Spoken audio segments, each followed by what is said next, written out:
Júlio, seja bem-vindo, boa tarde, é uma satisfação. Quanto tempo que a gente não bate esse papo ao vivo. Boa tarde, Júlio, seja bem-vindo, boa tarde.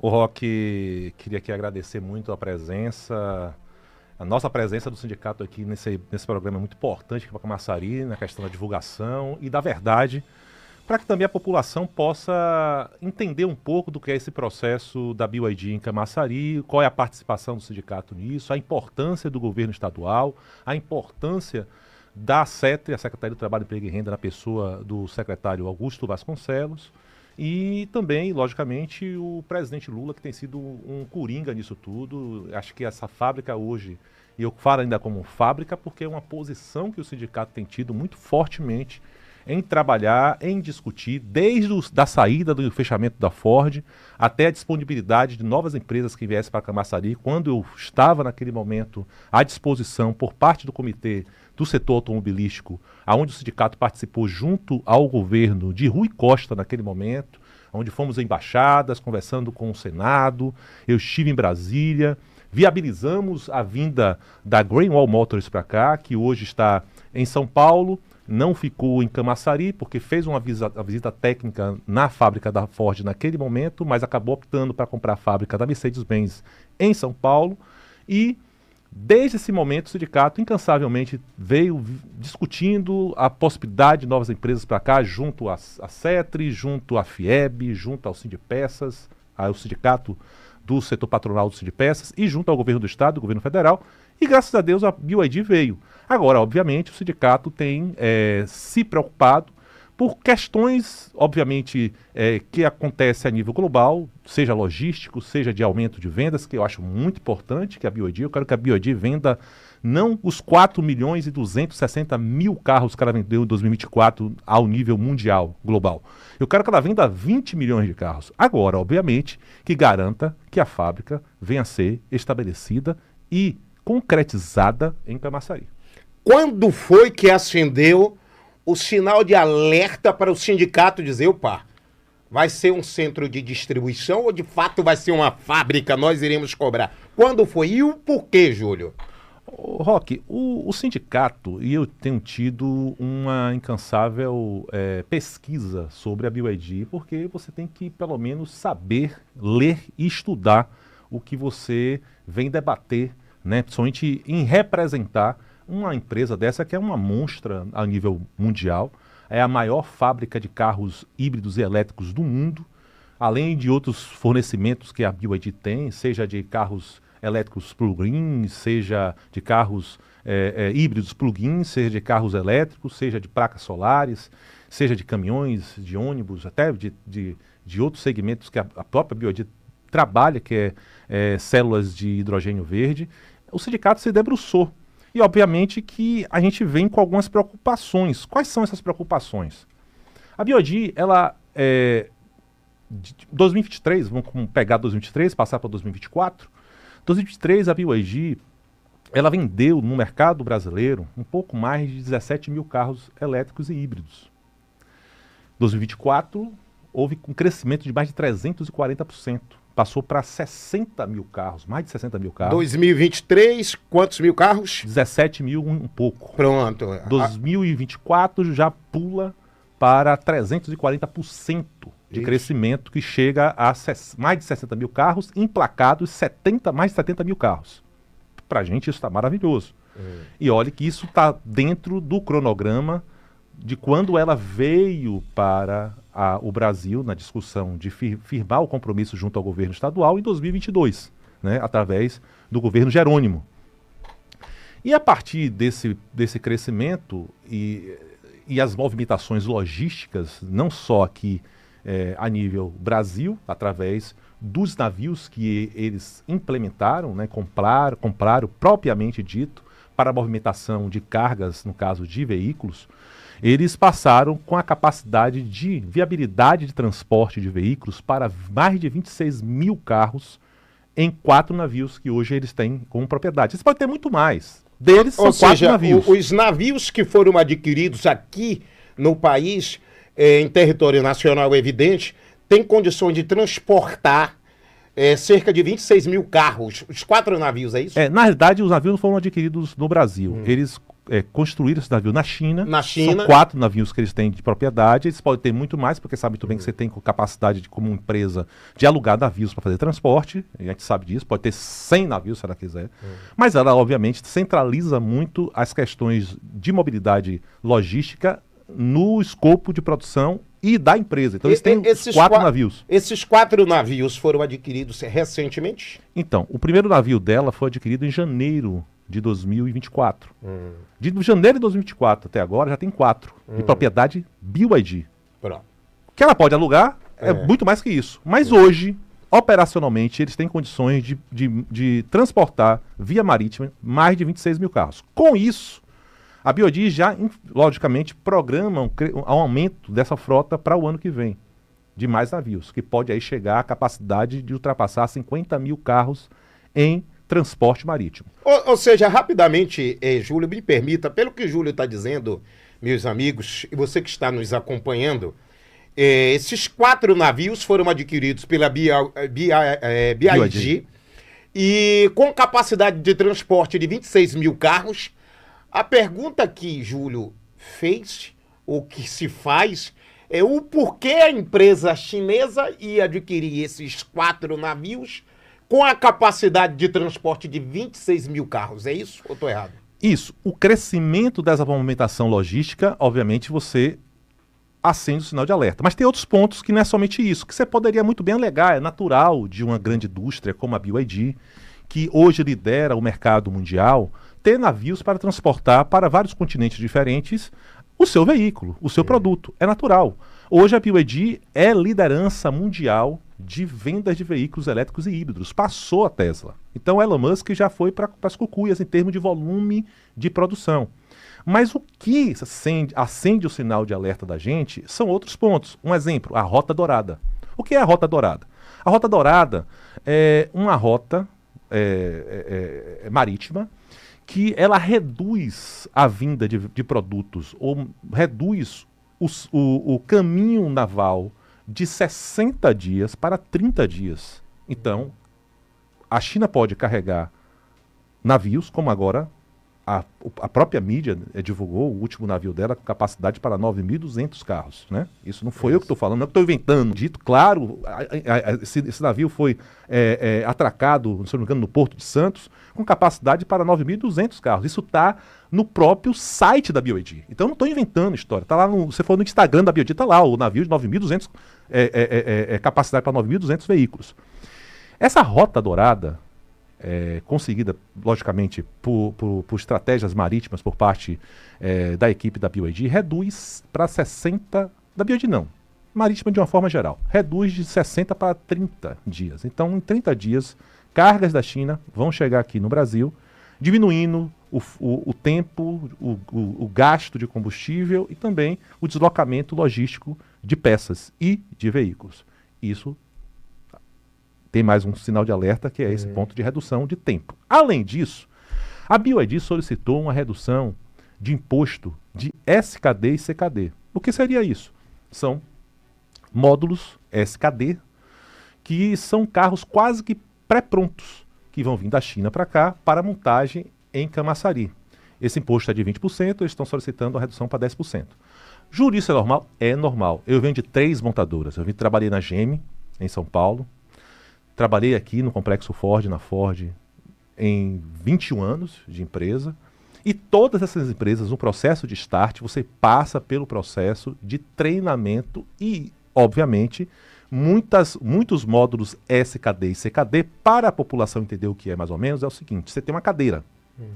Essa cadeira vem toda desmontada, não é fabricada aqui, é toda desmontada. 100% da cadeira, pés, parafusos, 100% da cadeira, estofados, todas desmontadas, e você vai montar aqui. Precisa de mais gente para montar, porque é uma cadeira totalmente desmontada que vou precisar da sua ajuda para montar. Estou falando de uma forma bem grosseira. Esse seria o módulo CKD. O módulo SKD, que são siglas em inglês, é um módulo com menos peças para montar. Então essa cadeira já vinha já com as pernas fixadas, os estofados também fixados, só faltando ali colocar o braço e as estufazinhas para não arranhar o piso. Pronto, a cadeira estaria pronta. Então, eu somente montaria isso. Então, a equipe para montar o CKD é maior do que a equipe para montar o SKD. Então, a BYD vai optar para montagens de módulos SKD. Por que isso? Ela vai ter mais tempo, menos gente e mais rapidez para automaticamente produzir essa quantidade de carros montados, não fabricados. E, Roque, eu, nessa busca de informações e questionamentos e também solicitações, que também são preocupações por parte do governo estadual e também federal, o próprio secretário do Trabalho, Emprego e Renda, em discussão com a própria BYD, quinta-feira passada, no Centro de Convenções da Bahia, a BYD afirmou ao secretário, isso o próprio secretário Augusto Vasconcelos falou em vídeo, que a BYD afirma que esse ano será feita uma contratação de 1.000 trabalhadores. E para o esse ano de 2025. 2025. E para o ano será os 10.000. Ora, estava programado para o ano de 2025 agora, 10.000 trabalhadores até dezembro. Quem falou não sou eu. Quem falou foi Estela Lee, vice-presidente mundial da BYD. E para o ano que vem, mais 10.000, para concluir os 20.000 postos de trabalho.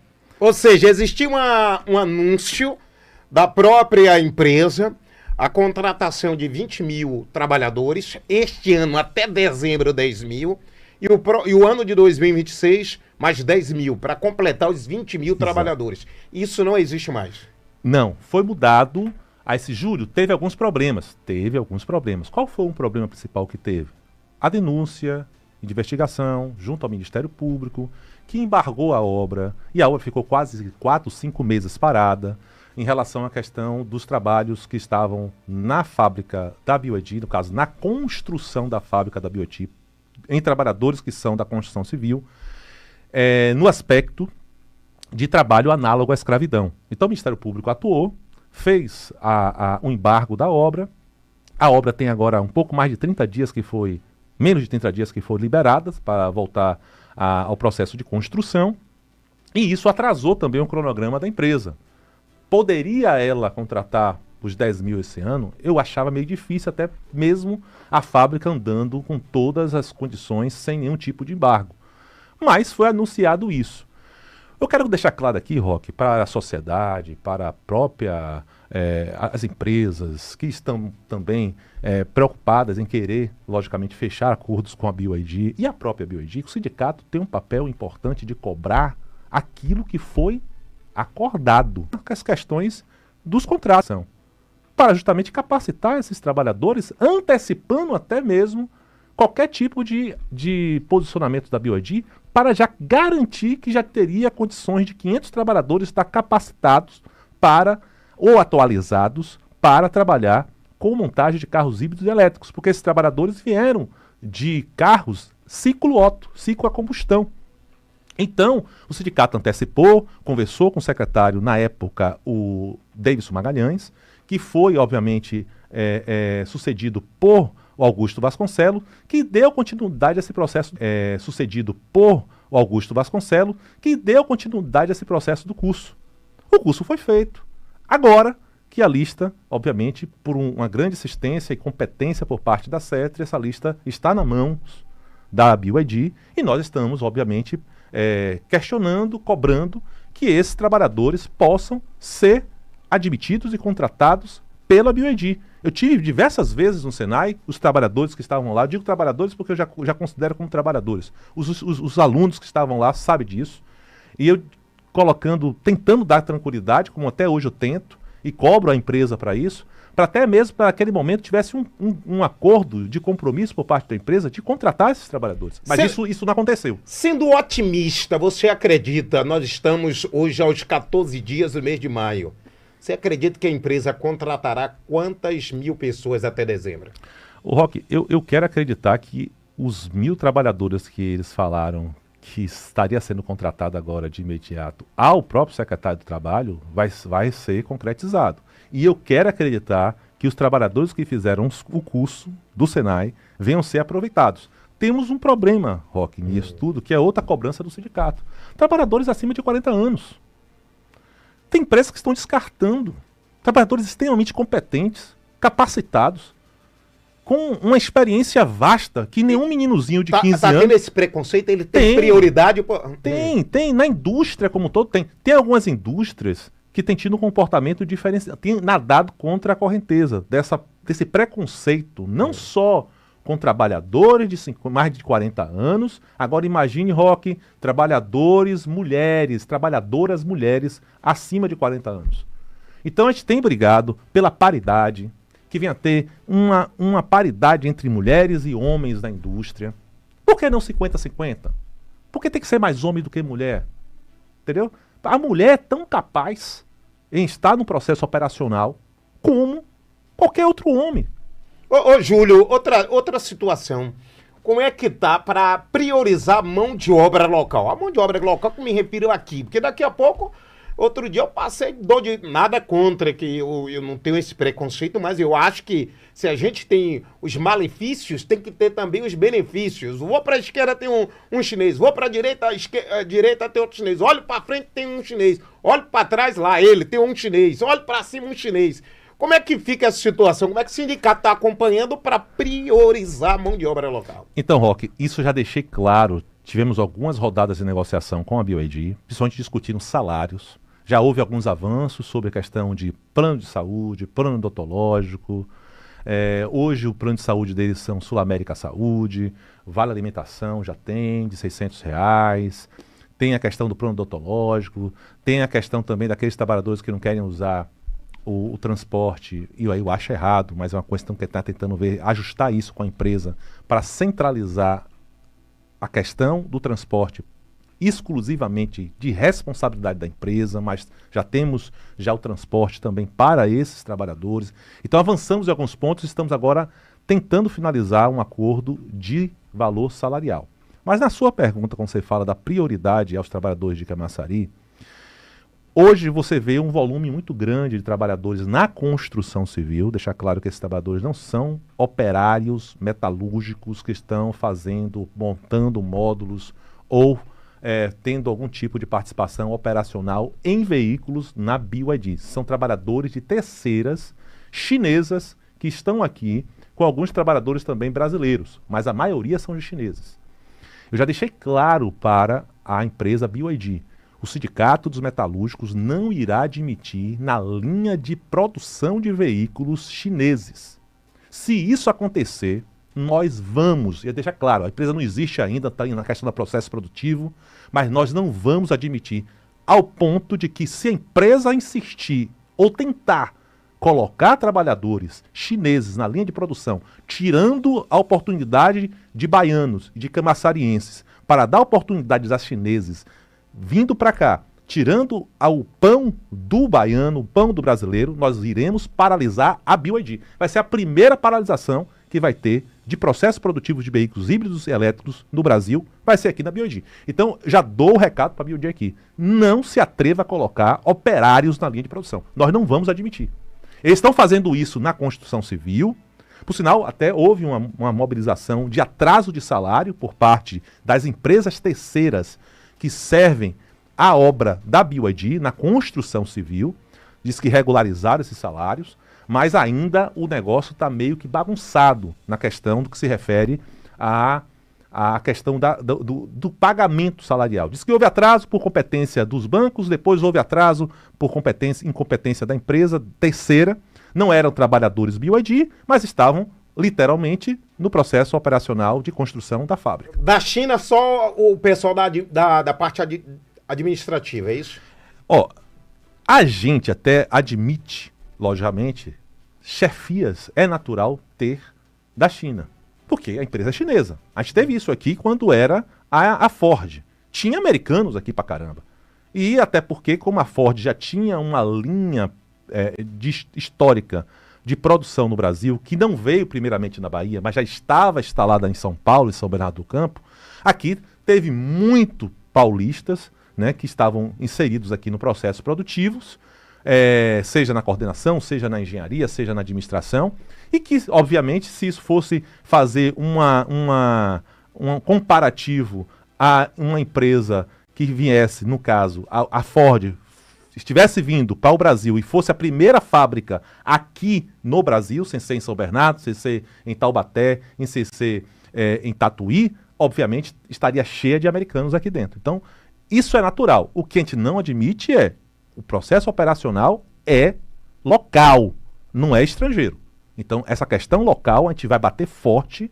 Admitimos até um processo de treinamento com pessoas explicando o processo de treinamento para aqueles operadores, que é natural isso acontecer. Agora, o que nós não vamos admitir é que aquele chinês fique na linha de produção explicando para o operador brasileiro 1 mês, 2 meses, 3 meses, 4 meses, 1 ano, 2 anos, 3 anos. Aí não é mais explicação. Aí já é produção. E a produção é nossa. Mas isso não é um recado claro da empresa, quando a empresa, inclusive no seu projeto, prevê a construção de um condomínio para os moradores, dos trabalhadores, perdão, ali próximo, Júlia? Veja só, Roque, só para você entender um pouco. A gente está lidando com uma empresa que, graças a Deus, hoje está aqui em Camaçari e vai gerar emprego, o sindicato vai lutar para isso, que não é uma empresa pequena. É uma empresa que eu estou colocando aqui para você que vai ser o dobro da Ford. Já em espaço, já aumenta, porque a Ford, você tem ali, não sei aqui calcular exatamente se é 4 milhões e meio, se é 5 milhões e meio de metros quadrados. Mas a BYD comprou um terreno ao lado de mais 2 milhões e meio de metros quadrados.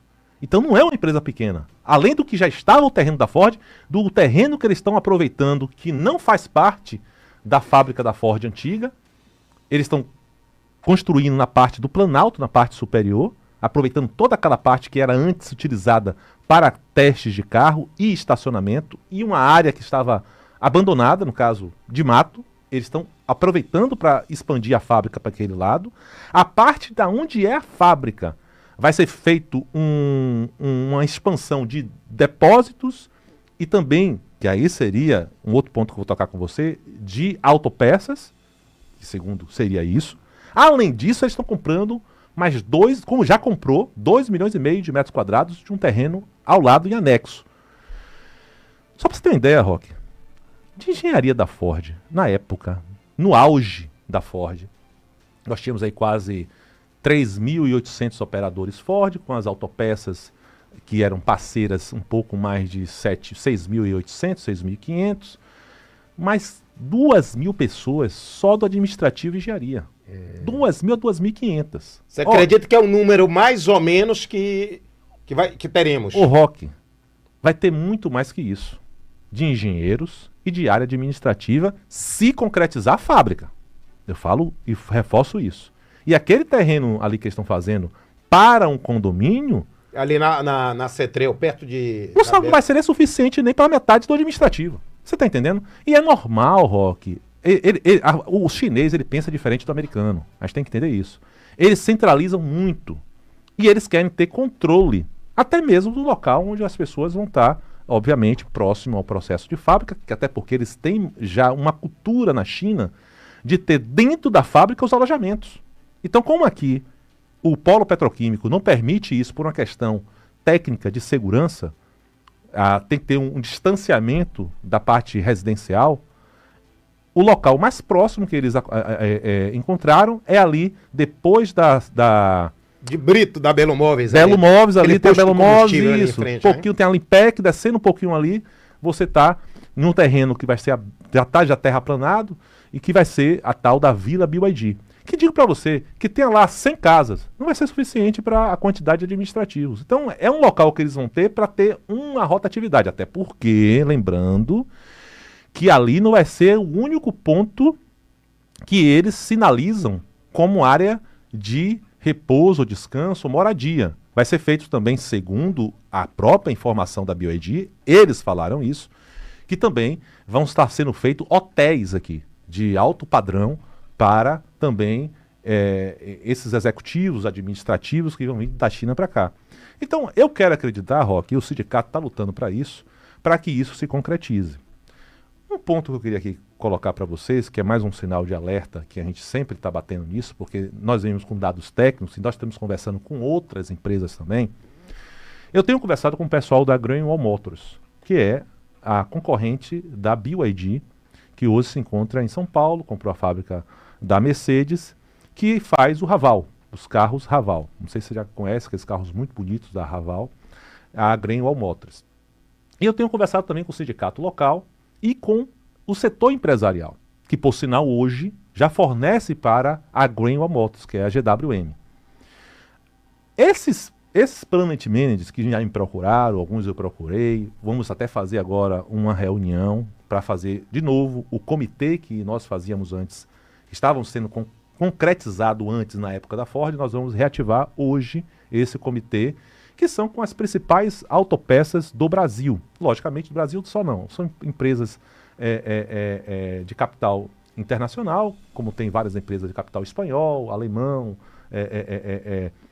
português, que vai estar aqui no Brasil, que já estão no Brasil, e esse comitê vai estar sendo, logicamente, discutido conjunto ao Sindipeças, o sindicato de autopeças, com o setor patronal. E esse segmento tem conversado com a gente algumas preocupações, por isso que a gente sempre se preocupa. A gente está cobrando só, a gente quer que dê certo, porque isso foi uma briga nossa, a gente quer que gere emprego para a região. E qual é o questionamento deles? Com a Greenwell Motors, a GWM comprou a fábrica da Mercedes em 2021. Eles estiveram aqui na antiga Ford em junho. Em outubro, eles optaram por comprar a fábrica da Mercedes. Em 2021 eles compraram, em 2022 já começaram a montar o SKD para o processo de teste, é normal isso, deixar claro. Mas em 2022 para 2023, que teve a atualização da fábrica, a fábrica foi modernizada, adequada à GWM, todos os fornecedores já estavam contactados e com planejamento produtivo das peças para os carros da GWM. 2024 já começou a fabricação. No ano passado começou a fabricação, a fábrica se torna não mais montadora, mas fábrica. A GWM se torna fábrica, já com todos os fornecedores fornecendo para a GWM. A BYD ainda não entrou em contato com os fornecedores. Mas Júlio, eu vi várias fotos dela visitando várias empresas, visitou a Soldessa, visitou a Bentley, visitou a Pilkington, visitou várias... Teve empresas que vieram aqui conversar comigo, mas até agora não fechou o cronograma. Não tem cronograma. Não foi discutido o cronograma com essas empresas de autopeças. Isso, Roque, de novo, cria um certo alerta para a gente, seguinte, por que até agora ainda não foi feita a discussão? Pelo que você está dizendo aí, Júlio, em que pese a empresa afirmar que vai ser fábrica, mas as movimentações levam a você acender esse sinal de alerta e pensar o contrário. É isso ou eu estou errado? Exatamente. A gente levanta essa questão do sinal de alerta para justamente a preocupação que nós temos toda dessas movimentações. Redução de imposto, movimentação logística, conversas entre os planet managers de empresas do setor de autopeças, como a coisa está sendo tratada na questão em relação ao volume de produção produzido na China. Todos esses pontos, nós obviamente fazemos uma junção com a preocupação que a coisa realmente se estabeleça aqui como fábrica. Essa é a cobrança nossa.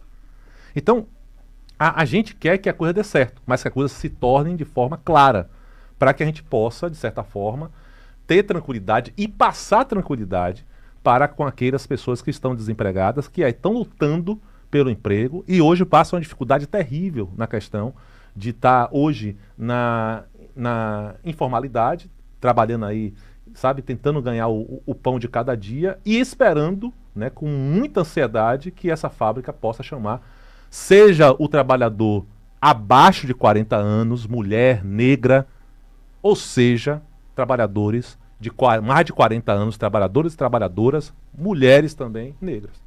E é isso que a gente está exigindo para a BYD. Olha, gente, é um assunto muito vasto. Nós iremos tentar agendar outra entrevista em um período maior com o nosso querido Júlio, mas este programa aqui existe porque tem uma grande audiência e o ouvinte do outro lado. Então tem algumas perguntas aqui, viu, Júlio? Eu vou pedir só desculpa ao público, que eu não vou poder passar todas as perguntas, mas eu vou pedir ao ouvinte que seja bem objetivo, para que a gente também tenha respostas objetivas, até porque Júlio tem outro compromisso. Meu amigo Tônio de Jauá, que fez essa pergunta na semana passada, ele reforçou aqui, Roque, boa tarde. Pergunte aí, por favor, qual o destino do Metal Clube lá em Jauá? Então, Metal Clube, nós estamos na dependência, obviamente, de que haja as contratações na BYD, porque, para você ter uma ideia, 98% dos nossos associados anteriormente era Ford, complexo Ford, as autopeças do complexo Ford. Quando a Ford fechou, o complexo fechou, as autopeças fecharam, perdemos 98% da nossa arrecadação. Saímos de mais de 7 mil associados para um pouco menos de 250 associados. Então isso foi um impacto muito grande. Aquele clube tem um custo mensal significativo de manutenção de restaurante, de bar, de piscina, de jardim, de segurança, de luz, de água, de quase mais de 60 mil reais. E hoje o sindicato não tem condições nenhuma. Estamos dando um paliativo de manutenção para que o clube não se degrade, mas acreditamos, já levamos a BYD lá, né? Levamos a BYD para o clube.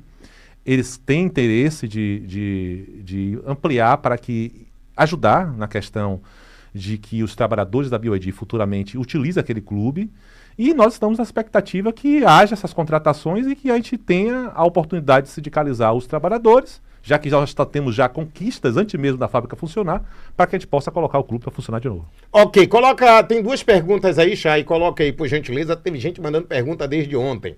Então coloca aí, por gentileza, no zap e bota o retorno para a Júlio. Boa tarde, Roque. Boa tarde, Júlio Bonfim. Fernando Rego falando.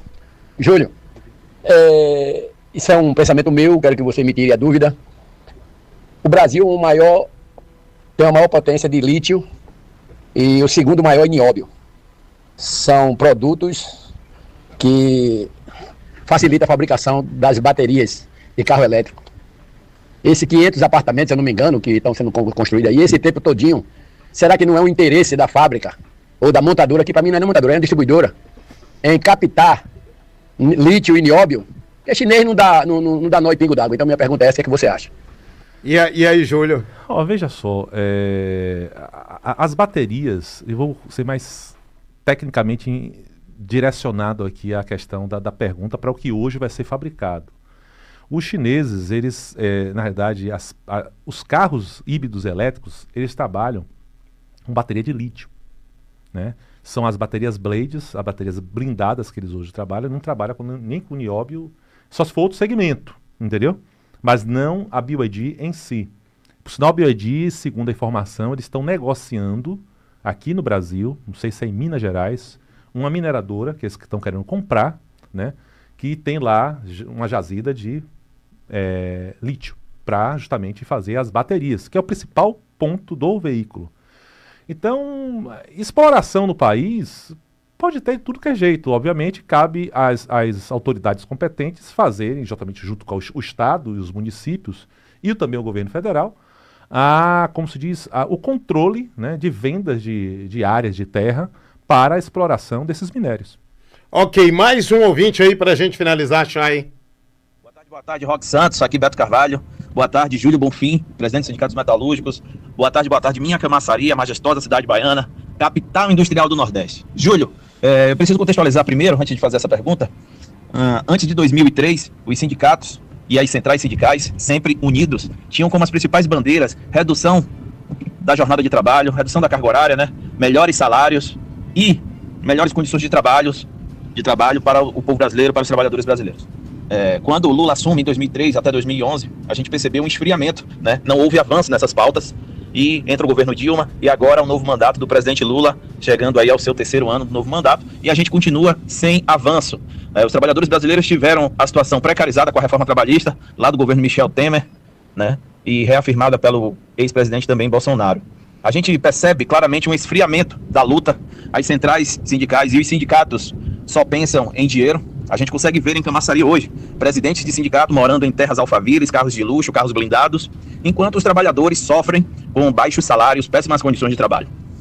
A BYD, um grande feito do governo do PT, que está há 20 anos à frente do governo do estado da Bahia, recebeu uma denúncia, né, que marca a história da nossa cidade, Camaçari. Uma denúncia de trabalho escravo, uma denúncia de mão de obra escrava, né, mão de obra estrangeira escravizada na cidade. E o que me deixa perplexo, e a gente pode ver claramente a ausência dos sindicatos e a falta de atividade sindical, é que a denúncia não foi feita pelo sindicato. A denúncia foi feita pelos trabalhadores, por trabalhadores escravizados. No ano de 2024 para 2025, trabalhadores escravizados em Camaçari. Temos hoje governo federal, governo estadual e governo municipal, do mesmo lado, do mesmo partido, que levantaram sempre as mesmas bandeiras. Por que as melhorias não ocorrem? Por que não acontece uma redução de carga horária de trabalho?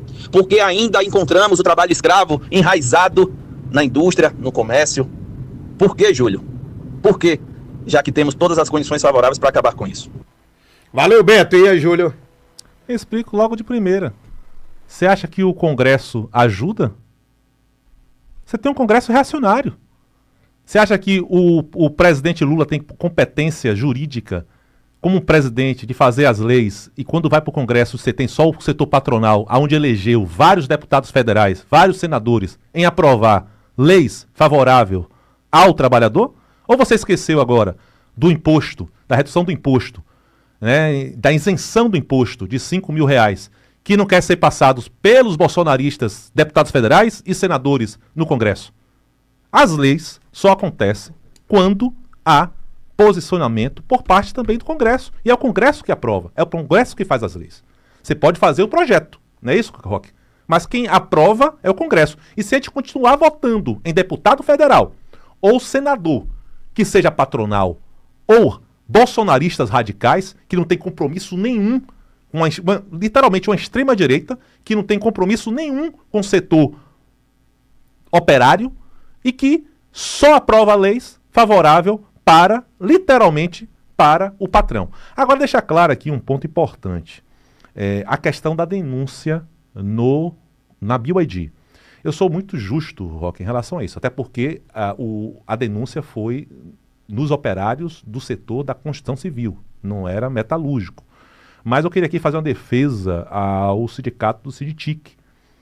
Porque às vezes é o seguinte, você vê o Ministério Público atuando, você vê o Sereste atuando, você vê vários órgãos atuando e você acha que não houve participação do sindicato. E os pontos de reclamação e denúncia vêm através do sindicato. Óbvio que esses órgãos têm a competência de fiscalizar independente da denúncia por parte do sindicato. Ele tem autonomia de fazer isso. Como o Ministério Público é extremamente competente, tem feito isso. Mas o Sinditic fez um papel de investigação nesse processo para os trabalhadores da construção civil. Portanto, que até ontem fez até uma paralisação por causa do atraso dos salários e tem tido uma ação direta, né, nesse processo que aconteceu no trabalho análogo à escravidão. E outra coisa, Roque, deixar claro também, em relação à questão que ele falou sobre a redução de jornada sem redução de salários, né? Lógico que eu falei em relação à questão das leis e do posicionamento do Congresso, que é reacionário, que é um Congresso que literalmente você tem uma grande maioria de parlamentares que é, na verdade, muito mais patronal do que operário, do que trabalhador. Mas, por outro lado, a sociedade ela tem que participar nas ruas. E quando há uma convocação por parte dos sindicatos em mobilizar, principalmente agora, para a isenção do imposto de renda através do que foi definido por parte do governo Lula, para pressionar os parlamentares para termos a isenção de R$5.000. Infelizmente, isso não tem tido uma participação por parte da sociedade e os sindicatos e a central. 50 minutos. Último ouvinte aí, pra gente ser bem rápido, Chay. Alô, boa tarde. Boa tarde, meu amigo Roque Santos. Estamos por cá, almoçando e ouvindo o programa. Não é isso não, é o ouvinte para fazer a pergunta. Boa tarde, Júlio. A grande dúvida é, Júlio, será que os chineses, como o Fernando Rego falou e é verdade, eles não dão murro em ponta de faca? Não vai deixar o Brasil a ver navio como a Ford deixou? Tem que ser um negócio muito bem estudado, velho. Porque o Brasil fica só igual pandeiro, velho, tomando pancada. Aí, Bigode! E aí, Bigode? E aí, Júlio? O Roque, antes de qualquer outra coisa, deixa eu deixar isso aqui claro, porque saiu até no card, né? Hoje eu não estou como presidente do sindicato, né? Hoje eu sou secretário-geral dos sindicatos metalúrgicos. Hoje o presidente é Evandro Florentino. Eu estarei voltando para a presidência dos sindicatos metalúrgicos a partir do ano que vem, se Deus permitir. Já retorno para a presidência do sindicato no final dessa gestão, mas hoje o presidente do sindicato é Evandro Florentino e eu só retorno como presidente no ano que vem, se Deus permitir. Valeu, Júlio, obrigado. Mas vamos só Bigode. responder aqui a Bigode, rapidamente. Bigode, veja só, a China, na realidade, é um dos principais parceiros na economia e na importação e também de exportação de produtos brasileiros. Então, um parceiro muito importante. O que aconteceu com a Ford foi pontos específicos que, infelizmente, há uma distorção muito grande, Roque. Primeiro, não houve a renovação dos incentivos por parte do governo federal, que na época era o presidente Bolsonaro. Então, a falta de renovação dos incentivos fiscais para o setor automobilístico impactou grandemente na continuidade da Ford. Eu digo com muita tranquilidade, se Lula fosse o presidente em 2021, a Ford não tinha encerrado as atividades no Brasil. Porque não houve renovação, não houve... Eu acho, Roque, a indústria é um ponto pulsante. E aí, às vezes, o setor empresarial teme um pouco o sindicato, e às vezes pela questão até mesmo do passado, né? Às vezes equivocado e de informação. Mas a indústria para a gente é essencial, é o mecanismo pulsante para a geração de empregos. E o projeto que Lula agora está colocando de investimento de 300 bilhões no setor da indústria para a reindustrialização é essencial. O que aconteceu com a Ford foi, não houve renovação de incentivos, não houve impulso na economia por parte de investimentos por parte do governo e também da própria empresa no país. E tudo isso encadeou para o encerramento das atividades no Brasil. Além também de um ponto também importante, que a Ford deixa de produzir carros de passeios no mundo.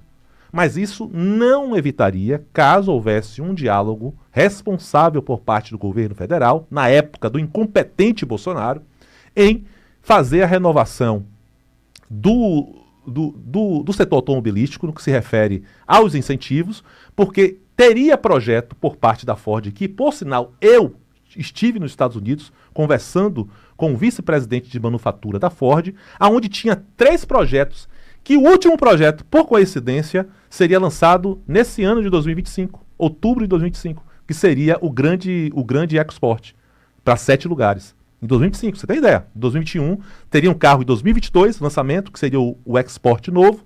2024, veria um segundo modelo. E em 2025, estaria o modelo EcoSport de 7 lugares. Só que, infelizmente, o governo Bolsonaro, na sua incompetência de gestão administrativa e de responsabilidade social, não renovou os incentivos e isso culminou no fechamento da empresa. Eu acredito que o governo Lula, através dos incentivos que está sendo dado para o setor industrial, principalmente para a indústria automobilística, agora mesmo várias outras empresas do setor automobilístico estão tendo investimentos bilionários para renovar a sua capacidade de produção e da sua capacidade tecnológica, e o exemplo disso, claro, é a BYD, aonde tem investimento da própria empresa de 5,5 bilhões, né, de dólares, e também o governo tem uma participação importante para que essa empresa seja aqui vingada no Brasil como fábrica. Então eu acredito que o governo Lula tem um papel de responsabilidade, principalmente no setor industrial e na industrialização desse país. Valeu, Júlio, um abraço, meu irmão. Obrigado, Roque, obrigado a todos, um forte abraço, estou aqui à disposição. Infelizmente só falei 10% do que eu poderia falar, até porque por causa da questão do tempo, tem muita informação em relação ao setor da indústria automobilística, de capacidade de produção, do que está sendo vendido hoje no Brasil, novas empresas que vão estar vindo. O Lula está trazendo agora, Roque, uma nova empresa do setor também automobilístico, no que se refere a carros elétricos e híbridos, também chinesa, também tão grande como a BYD. Mas tem muita informação, mas outra oportunidade eu estou aqui à disposição para trazer para vocês mais informações do setor metalúrgico para toda a Bahia.